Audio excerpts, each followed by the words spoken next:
Soy Fernando Díaz Villanueva, hoy es 10 de octubre de 2020 y esto es La Contracrónica.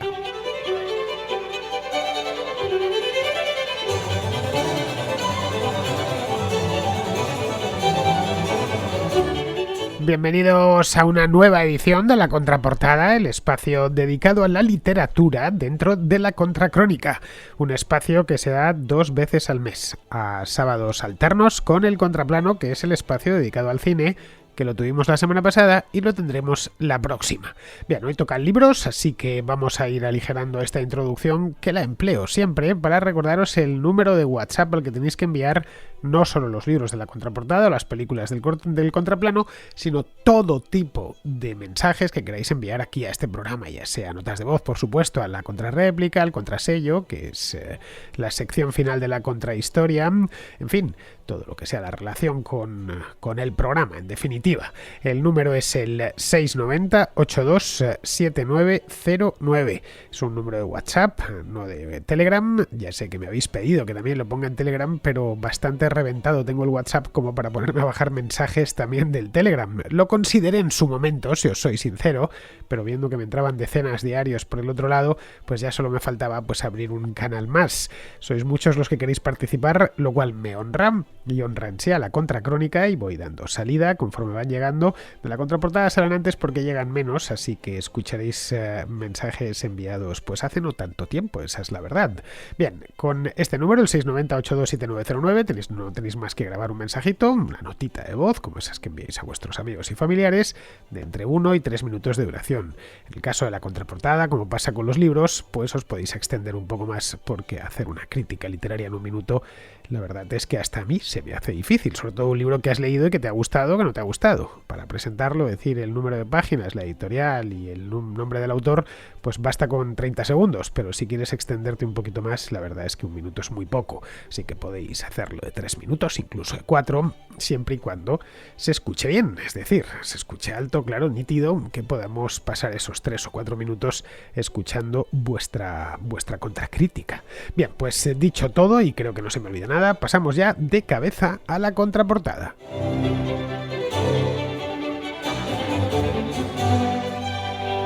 Empezamos con Luis, que nos trae una novela. Hoy tenemos una contraportada de novelas, la verdad. Han llegado 4, bueno, la última no es una novela, supongo que los que os gusta Rulfo ya os habréis dado cuenta, no es Pedro Páramo, pero bueno, antes de llegar a Pedro Páramo, vamos a empezar con Luis, que nos trae una novela policíaca de un autor muy famoso, muy celebrado y bastante leído. No es Rulfo, no es ni siquiera mexicano, ni siquiera hispano, es estadounidense, es Don Winslow, un autor de novela policíaca, de novela negra, de los más leídos últimamente. Hola Fernando, te quería traer a la contraportada el libro de Don Winslow, Corrupción policial.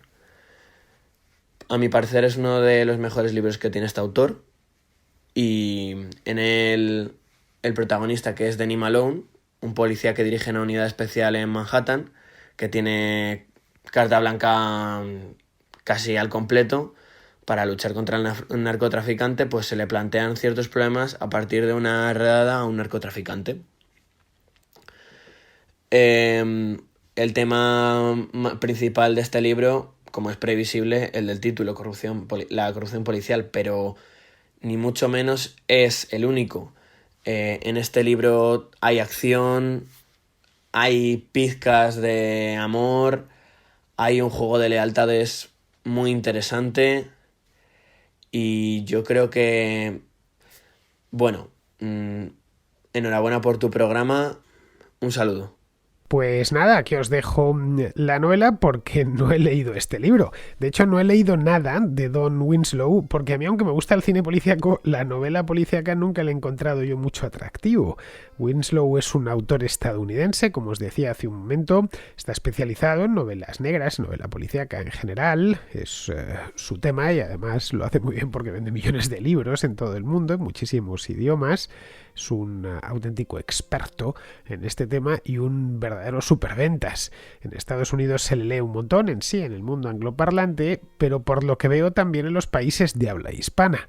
Mirando en su página de autor de Amazon, ya sabéis que si entráis a Amazon a buscar un libro, podéis pinchar en el autor y a partir de ahí tenéis todos los libros del autor. Los autores principales pues tienen páginas muy bien trabajadas, los menos pues no tanto, simplemente te da su listado de libros disponibles. Hoy Amazon es la principal librería del mundo, está prácticamente todo disponible ahí. De hecho, antes en Madrid por lo menos decíamos, si no está en la Casa del Libro te va a costar encontrarlo. La Casa del Libro pues es una cadena de librerías muy famosa en España y en Madrid tiene varias, la más grande de todas está en la Gran Vía, y cuando ya no lo encontrabas en la Gran Vía decías, bueno, pues mal asunto, voy a tenerlo que pedir, no sé qué. Bien, ahora si ya ves que no está en Amazon, te va a ser bastante complicado encontrarlo. Bueno, pues este en Amazon lo tiene todo disponible, por supuesto también en Kindle, tiene un montón de obras traducidas al castellano, entre ellas esta que nos trae Luis, titulada Corrupción policial, en la que, según extraigo de la sinopsis que nos ofrece Amazon, pues va de un sargento de la policía de Nueva York, un sargento muy reconocido, con muchas condecoraciones y demás, un tal Denny Malone, me parece un nombre buenísimo para un sargento de policía corrupto de Nueva York, sinceramente, de lo mejorcito, que bueno, al parecer, pues como os digo, es además de tener condecoraciones y de llevar muchos años en el oficio, pues tiene sus corruptelas y sus cosillas.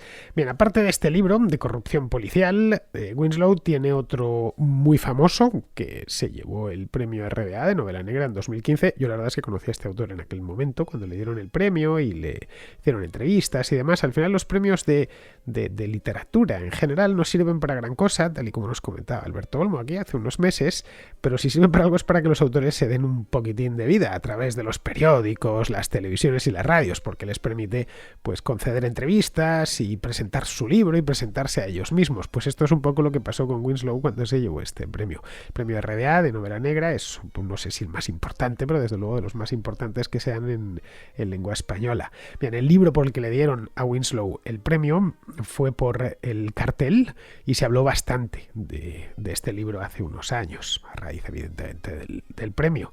Ya sabéis que las historias de narcos son, en estos tiempos, son un pasaporte directo al éxito literario y también al éxito cinematográfico y televisivo. Cualquier cosa que lleve narcos automáticamente se lee o se ve. Y, bueno, y el documental, la cantidad de documentales de narcotraficantes que hay, por ejemplo, en Netflix, es muchos más de los que te da tiempo a ver.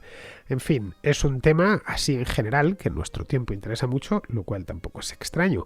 Y más aún en países hispanos como México o como los países de Centroamérica, pues Guatemala, Honduras, El Salvador, etcétera, donde el narcotráfico pues tiene mucha importancia, se vive y se percibe en la vida diaria, se mete lleno en política, afecta a las elecciones, afecta al todo. En México, por ejemplo, en México en nuestros días es inconcebible e inexplicable sin la guerra del narco y sin el narcotráfico.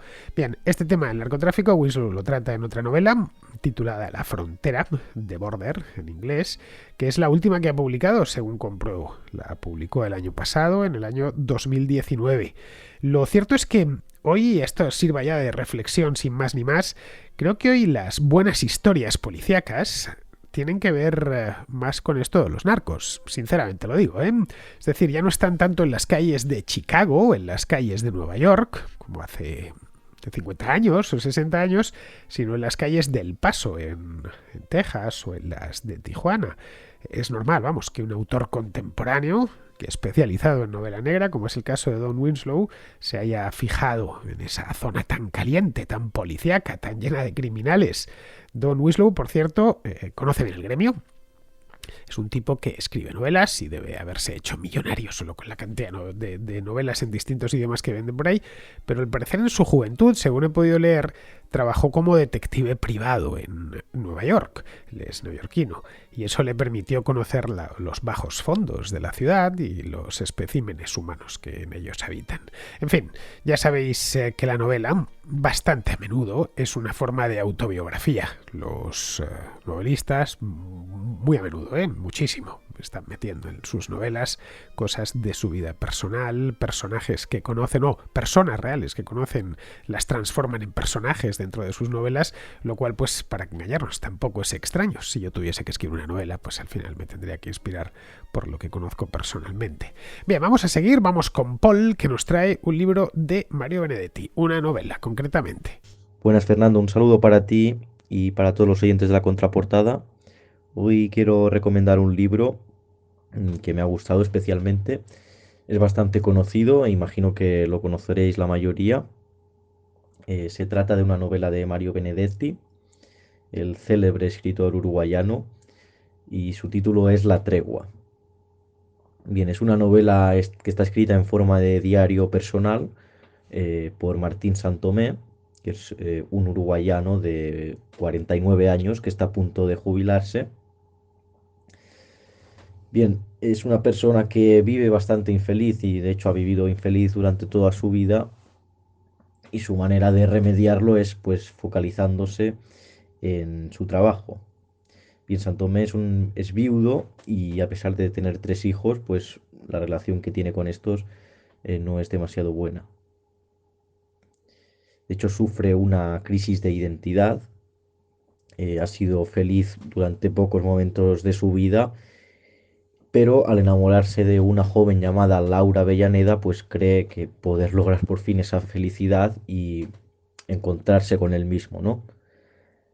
Aún así, el título de la obra es bastante claro. La tregua, pues no es sino la tregua de la vida, es decir, un momento de felicidad que tiene caducidad, ¿no? Que no va a durar para siempre. Bien, es un libro realmente bueno, con reflexiones interesantes por parte de Santomé, y creo que es inevitable identificarse en algún momento con el protagonista. Nada más, gracias por vuestra atención, espero que alguien se anime a leerlo y un saludo para todos. Pues mira, este libro lo leí cuando estaba en la universidad y La Tregua se llama, es un libro, la novela más famosa seguramente de Benedetti. Y la verdad es que no lo hice, claro, lo leí hace 25 años, por lo menos, por lo tanto no me acuerdo mucho. Lo hice no porque me guste especialmente Benedetti, sino porque me gustaba en aquel entonces una chica a quien le apasionaba Benedetti. Creo que mi historia es una historia bastante estándar en la universidad. No sé por qué, pero siempre a los más aficionados a Benedetti siempre han solido ser aficionadas. A las mujeres les llega mucho más, por lo que yo he podido ver, que a los hombres, este autor. Y bueno, la cuestión es que me pillé este libro en la librería de la universidad porque quería hacer méritos. Bueno, en la librería no, fui a la biblioteca a pillarlo. Tampoco me quería gastar el dinero. Así que nada, quería que me viese con él. Y me lié de paso, pues, en fin, hacer avances en otros ámbitos, ¿no? Bueno, os adelanto que no sirvió de gran cosa. Lo digo por si os habéis enganchado ya esta pequeña historia que os estoy contando. Es decir, no, eso de llegar a clase con el libro de Benedetti así en la mano, semioculto, en el periódico en El País, que era el periódico que leía ella, también importante, tuve que cambiar durante una temporada El Mundo por El País para que, bueno, pues congraciarme un poquito. No sirvió para nada. En fin, un auténtico desastre. Lo que sí que hice, pues, fue leerme aquel libro. Y ya de paso, pues leí también una recopilación de poemas. Es todo lo que he leído de Benedetti, y ya digo, hace bastantes años. Benedetti era un autor uruguayo que escribía muy bien, manejaba con soltura la lengua castellana, pero no sé, a mí nunca me llegó a convencer, ¿eh? Me parece de hecho muy cursi. Cuando se murió hace unos años, hará ya 10 años más o menos, se inundó todo internet de cosas de Benedetti. Incluso recuerdo las proto-redes sociales de aquel entonces andaban llenas, Facebook y Twitter y demás, todo el mundo con Benedetti para arriba y para abajo. Yo la verdad no sé, me parece un autor, reconociendo su parte buena y evidentemente un autor principal que escribía muy bien en nuestro idioma y tal, casi para adolescentes. Yo en poesía soy muy vallejiano y claro, yo creo que ya con eso creo que está dicho todo. Si dices en poesía soy vallejiano. Poetas como Pablo Neruda o como el propio Benedetti, pues no sé cómo explicároslo. No es nada personal, pero no me terminan de entrar. Ambos se me hacen bola. Reconozco algunos poemas que están bien, me gusta más Neruda que Benedetti, si os soy sincero, pero vamos, no terminan de llenarme. Luego, respecto al libro este que nos trae Luis, La Tregua, pues si os digo la verdad, como os comentaba, no me acuerdo mucho de él, pero vamos, se sigue editando, lo tenéis perfectamente disponible en Kindle, en tapa dura, en tapa blanda, según estoy viendo en Amazon hasta en cassette de audio, que lo cual está muy bien, 32 euros, pero claro, no sé dónde vas a reproducir hoy en día un cassette de audio. Alguno tendrá por ahí, que es un radiocassette de estos antiguos. Yo desde luego no lo tengo. Si me dejasen un cassette encima de la mesa ahora, me las vería y me las desearía para poder reproducir ese cassette. Pero bueno, lo tenéis lo publica Alfaguara y lo tenéis disponible en todos los formatos posibles. Vamos, es un libro famosísimo. Si se habla de Mario Benedetti en su faceta de novelista, lo primero que se habla siempre es de La tregua. Vamos, tanto que se han hecho 2 películas sobre el libro en cuestión. Se hizo una en Argentina en los años 70 y otra más en México. Esto hará cosa de 20 años, más o menos. Bien, pues ahí os dejo Mario Benedetti, La tregua, por 7 euros con 79 céntimos, os lo lleváis puesto. Como os decía, lo publica Alfaguara por si queréis ir a buscarlo en la librería.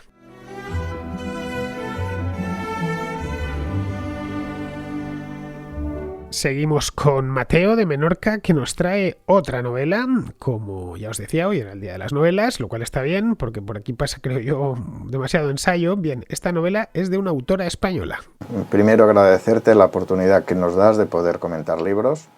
Hoy quería hacerte un pequeño apunte de un libro que acabo de leer que se llama Las hijas del capitán, de María Dueñas.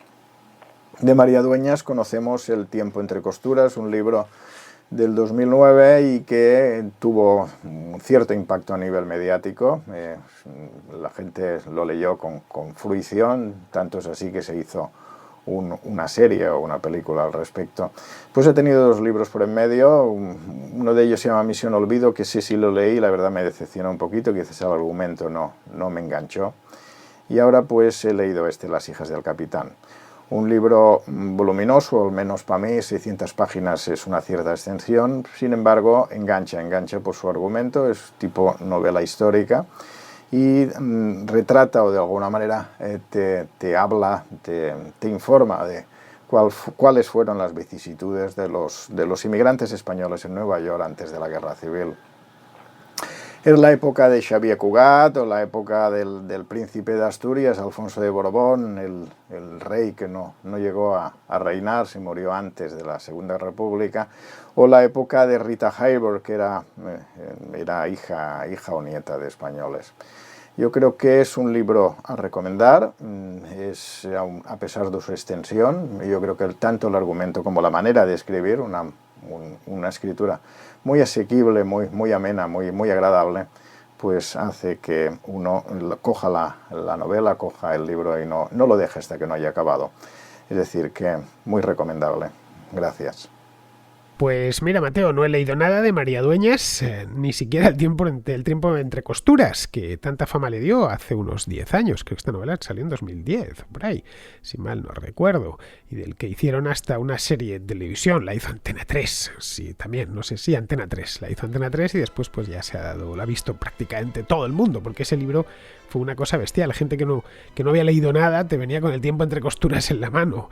Pocos libros he visto yo tanto a lo largo de los últimos 10 años, por el metro, por los parques, en fin, por los sitios habituales en los que la gente va a leer en público. Evidentemente donde más estará pues es en las casas, pero que si tuviese de conocidos que han leído El tiempo entre costuras y que les ha gustado, no sé, me saldrían tranquilamente 15 o 20, no te engaño.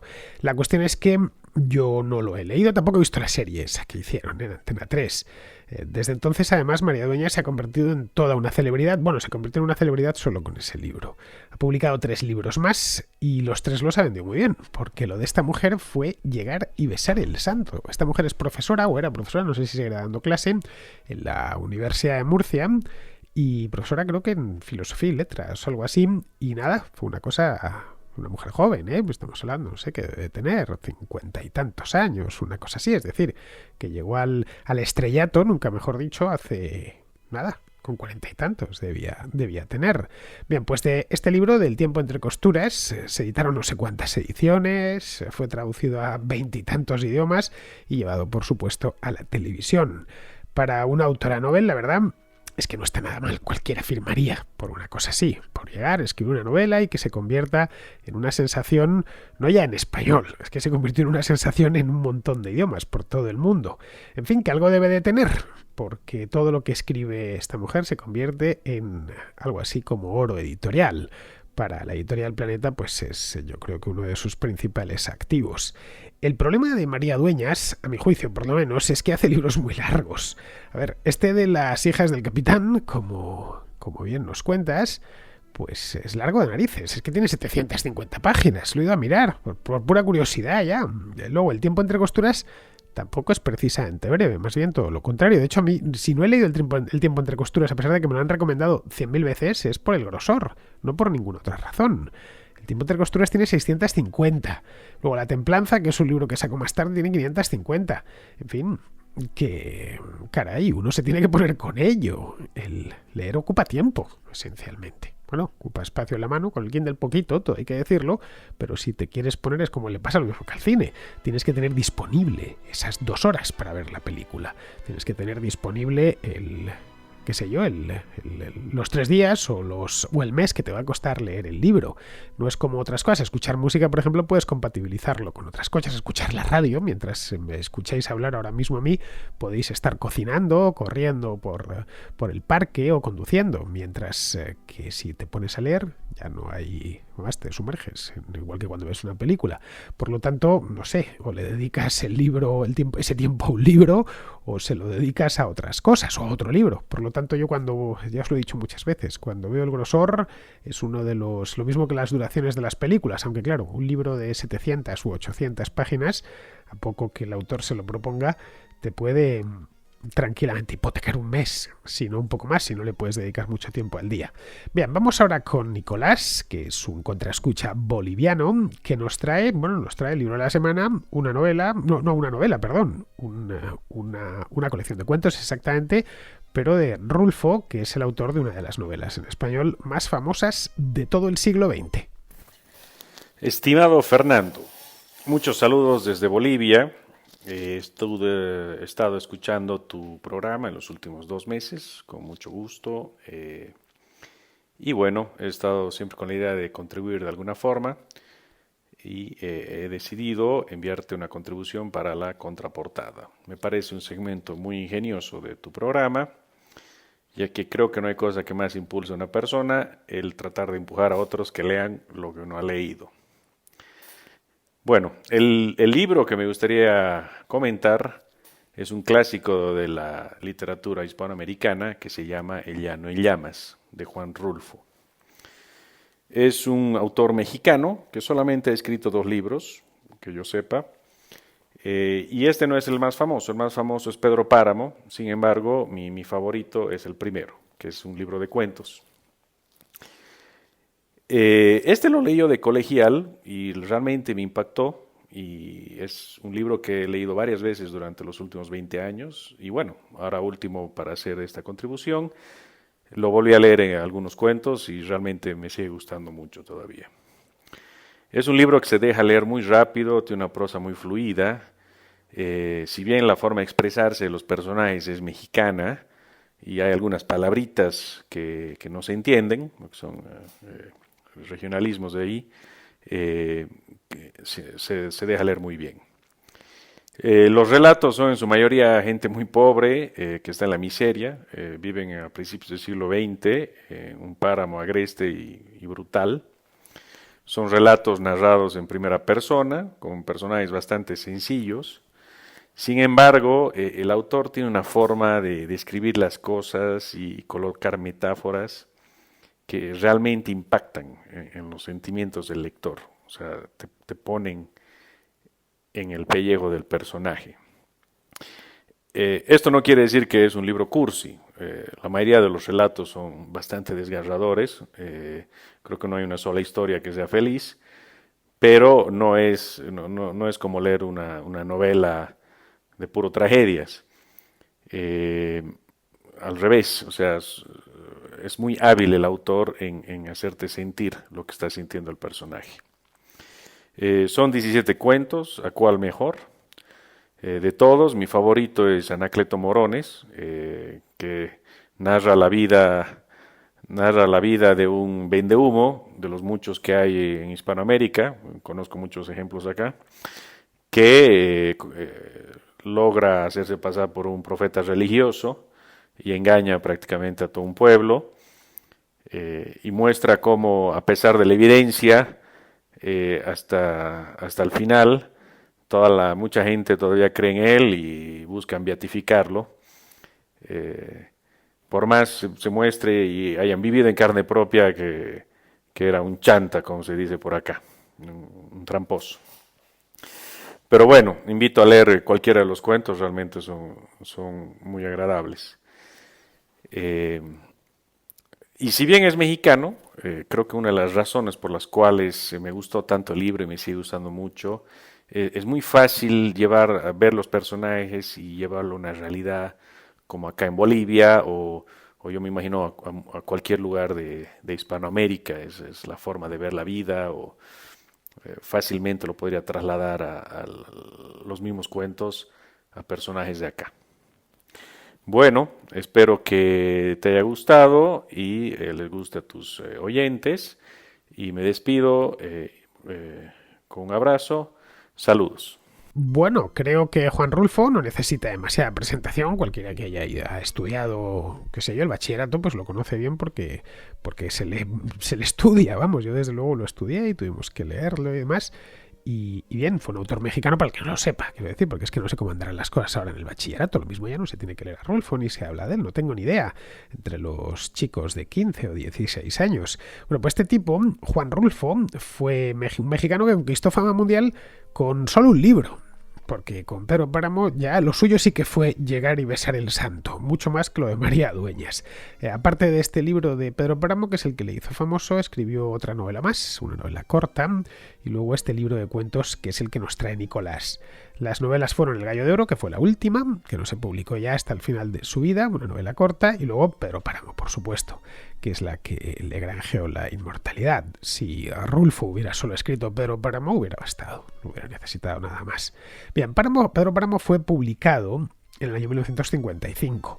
Fue una de las obras de la década, ¿no? Desde luego en español probablemente la obra más importante de aquella década. Y un par de años antes había publicado el libro que nos trae Nicolás, El llano en llamas, que es, por cierto, estaréis de acuerdo conmigo, un título precioso. El llano en llamas suena magnífico. Que no es una novela, sino, como os decía, una colección de cuentos, de 17 cuentos, como nos comenta Nicolás. Son cuentos muy breves, que se leen rápidamente, a toda prisa. Ahí sí que el tiempo, lo que os decía antes, ponerse con el llano en llamas es una cosa rápida, porque entre que el libro es breve y los cuentos también son breves, te lo despachas rápidamente. El libro en sí mismo debe de tener, no sé, lo tengo por aquí, no voy a levantar ahora por él, pero 100 páginas, 150, una cosa así, vamos, que es lo que se conoce como un librito en el sentido físico de la palabra. Esto lo hace muy atractivo, por ejemplo, para leer en el metro, ¿eh? O esperando el tren. ¿Por qué? Pues porque te da tiempo a leer uno o dos cuentos completos antes de que llegue el tren o mientras estás haciendo el viaje en metro. En fin, el Juan Rulfo a mí me gusta, no es que haya mucho donde elegir porque tiene muy poquita cosa publicada, y el mundo que retrata o que retrataba este hombre en sus relatos es un mundo bastante duro, como inasequible, ¿no? Rulfo no conoció la Revolución Mexicana porque nació en el año 17, nació justo pues cuando la Revolución Mexicana ya estaba resolviéndose, ya al final. Pero sí vivió personalmente durante su niñez, padeció, mejor dicho, la Guerra de los Cristeros, que tuvo lugar en varios estados de México durante los años 20. Y ahí es en ese ambiente, en ese mismo ambiente, es donde donde coloca a los personajes de sus cuentos y también en buena medida Pedro Páramo. Es decir, en ese México convulso que va del final del Porfiriato a la consolidación del PRI, ya en los años 30 del siglo XX. Su prosa está plagada de mexicanismos, porque lo que hace Rulfo es dar continuamente voz a los personajes. Y eso podría parecer una inconveniencia, un incordio, ¿no? Yo creo que lo hace todavía más auténtico. Ahora desentrañar el significado de los mexicanismos es muy fácil, además. No tienes más que, qué sé yo, lees uno, consultas en Google y resuelto. Pero claro, hace 20 años no era tan sencillo, ¿eh? tenías que andar preguntando por ahí cuando leías un mexicanismo. No sé, leías por ejemplo o güero, o güey, o chamba, o chingón, y no sabías así de primeras lo que significaba. A veces lo adivinabas por el contexto, pero no siempre, porque es que hay cada mexicanismo que la madre del cordero, es dificilísimo. Pero bueno, que si te encontrabas con uno, pues tenías que buscarte la vida, generalmente preguntando a algún mexicano que conocieses, o alguno que tuvieses a mano, o Pepito, que su madre era mexicana, entonces le preguntabas, oye, ¿tú sabes lo que significa esto? Y te contestaba, ¿no? Y te decía, pues significa tal, vale, ya te quedabas a gusto. O alguien, algún español que conociese México, porque hubiese vivido allí, o lo que fuese. Esto, claro, no vale solo para los mexicanismos, vale para los argentinismos, los peruanismos y los colombianismos. Y entiendo que a los hispanohablantes que estén en el otro lado del Atlántico pues les pasará lo mismo con nuestros españolismos. Ahora ya con internet es todo mucho más fácil, ¿eh?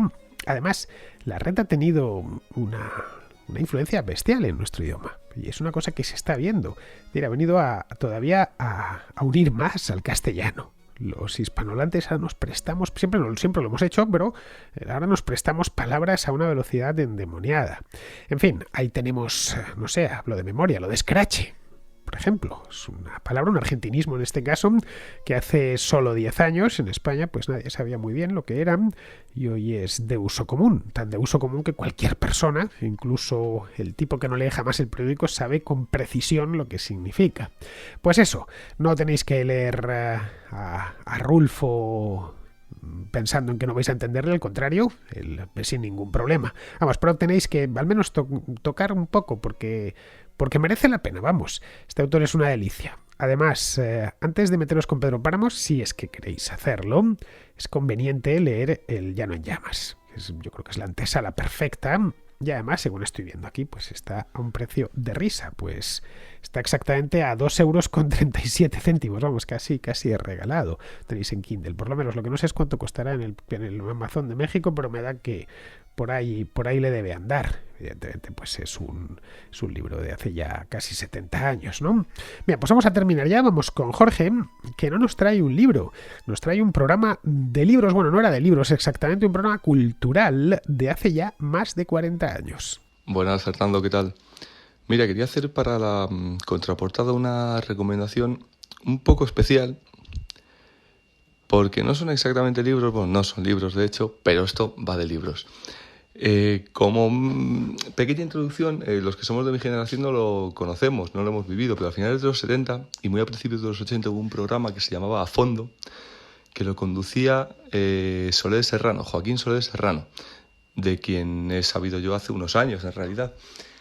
Y bueno, en este programa entrevistaron desde escritores, sobre todo escritores como García Márquez, Benedetti, a pues, personajes como Dalí, por ejemplo, ¿no? Un jovencísimo Vargas Llosa. Pero voy a recomendar 3 programas concretamente. Uno de ellos es una entrevista más bien corta a Camilo José Cela, que era amigo personal de Soler Serrano. Bueno, una entrevista aquí en España, un personaje como Cela se hace sola, ¿no? Pues la personalidad del personaje en cuestión. Y otras 2, una de 1 hora y media de duración aproximadamente, desearías que fueran 10, de Jorge Luis Borges. Borges hablando pues del siglo de lo español, de García Lorca o de Machado, de la democracia o de Shakespeare o Goethe, ¿no? Que era uno de sus maestros, digamos, ¿no? Quizá junto a Whitman y algún otro.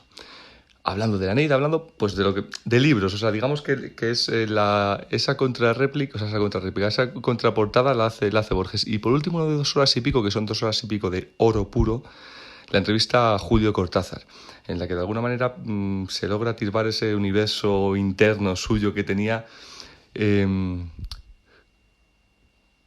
se da una cosa curiosa, o sea, la personalidad que le atribuiríamos a Cortázar por su obra, así sus cuentos, estos cuentos juguetones y tal, esa personalidad luego la ves más en Borges, mientras que la personalidad que le atribuyes a Borges, leyéndole un estilo a veces un poco más, que parece un poco más sobrio, sobre todo sus ensayos y tal, esa personalidad, digamos, que se la ves luego más a Cortázar. Es una cosa curiosa, pero vamos, sobre todo eso ya seguramente será una cosa personal mía. En YouTube están A Fondo Cortázar, A Fondo Borges, A Fondo Cela, son las 3 que recomiendo, pero estoy convencido que el que vea una de estas tres va a terminar viendo todas las que hay en YouTube. Es una auténtica maravilla.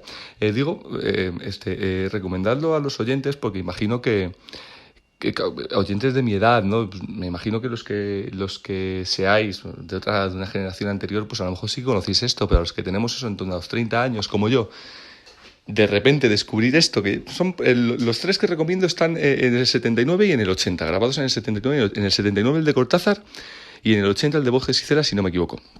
Y son verdaderamente, Fernando, una auténtica maravilla.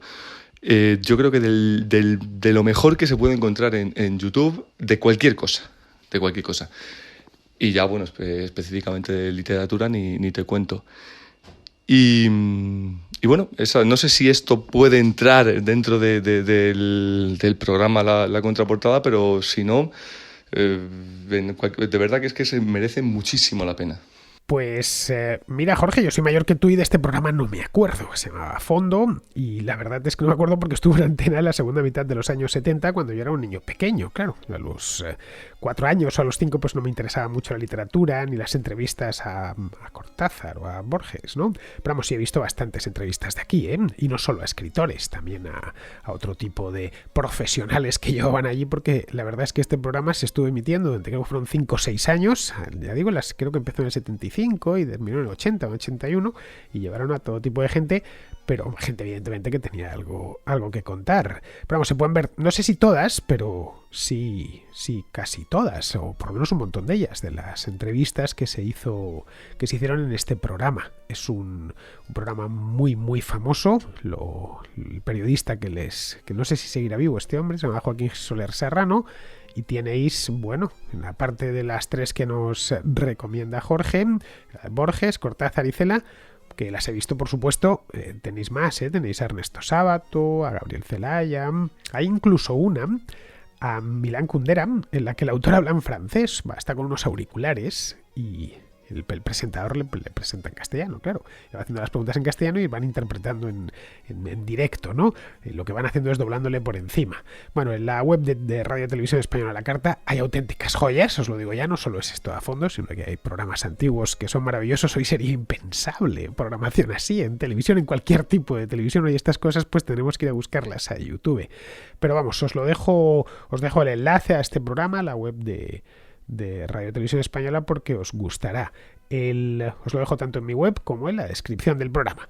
Muy bien, pues con esto, queridos amigos, ya podemos dar por concluida la contraportada de hoy y os emplazo a que regreséis por aquí mañana. La Contracrónica es un programa que empieza donde los demás acaban. Un programa de análisis político y económico en el que los escuchas no tienen la primera, pero sí la última palabra. 6 días a la semana con Fernando Díaz Villanueva y con todos los que están al otro lado del micrófono.